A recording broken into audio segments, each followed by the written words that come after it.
तुलसी जी की कहानी। कार्तिक के महीने में औरतें तुलसी सींचने जाती थीं। एक बुढ़िया माई भी तुलसी सींचने जाती थी।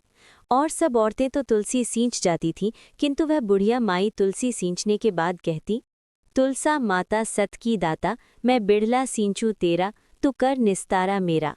तुलसा माता अड़वा दे, गड़वा दे, पीतांबर की धोती दे, मीठा मीठा गास दे, बैकुंठा का वास दे, चटका की चाल दे, पटका की मौत ले, चंदन का काठ दे, झालर की झनकार दे, साईं का राज दे, दाल भात का जीमण दे, 11 को दिन दे, कृष्ण जी का कारवा दे।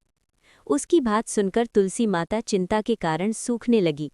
कृष्ण भगवान ने तुलसी जी से पूछा कि इतनी औरतें तुम्हारी पूजा करती हैं, जिमाती हैं और तुम्हारे गीत गाती हैं, फिर भी तुम सूख रही हो, सो क्या कारण है?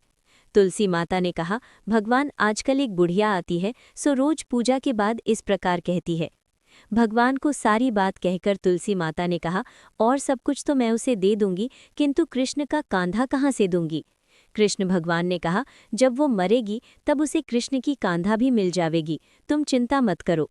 थोड़े दिन बाद बुढ़िया मर गई। जब लोग उसकी अर्थी उठाने लगे तो वो इतनी भारी हो गई कि किसी से नहीं उठी। तब भगवान एक बूढ़े ब्राह्मण का वेश बनाकर वहां आए और पूछने लगे कि क्या बात है, ये भीड़ क्यों हो रही है? तब लोगों ने बताया कि एक बुढ़िया मर गई है, पर पता नहीं उसने क्या पाप किया था। उसकी लाश में इतना वजन हो गया है कि कितने लोग मिलकर उठा रहे हैं, फिर भी नहीं उठ रही है। भगवान कृष्ण ने कहा कि मुझे इसके कान में एक बात कहने दो, फिर ये उठ जाएगी। लोग दूर हट गए। भगवान ने बुढ़िया के कान में कहा कि बुढ़िया माई, तू बिड़ला सींचा मेरा, मैं करूं निस्तारा तेरा। अड़वा ले, गड़वा ले, पीतांबर की धोती ले, मीठा मीठा गांस ले, बेकुंडा का वास ले, चटका की चाल ले, पटका की मौत ले, चंदन का काठ ले, झालर की झनकार ले, साईं का राज ले, दाल भात का जीमण ले, कृष्ण को कांधा ले। इतनी सुनते ही बुढ़िया हल्की हो गई। कृष्ण भगवान कंधा देकर उसे ले गए और बुढ़िया की मुक्ति हो गई।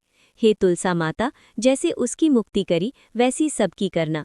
उसे कृष्ण जी का कांधा मिला, वैसा हमें मिलना।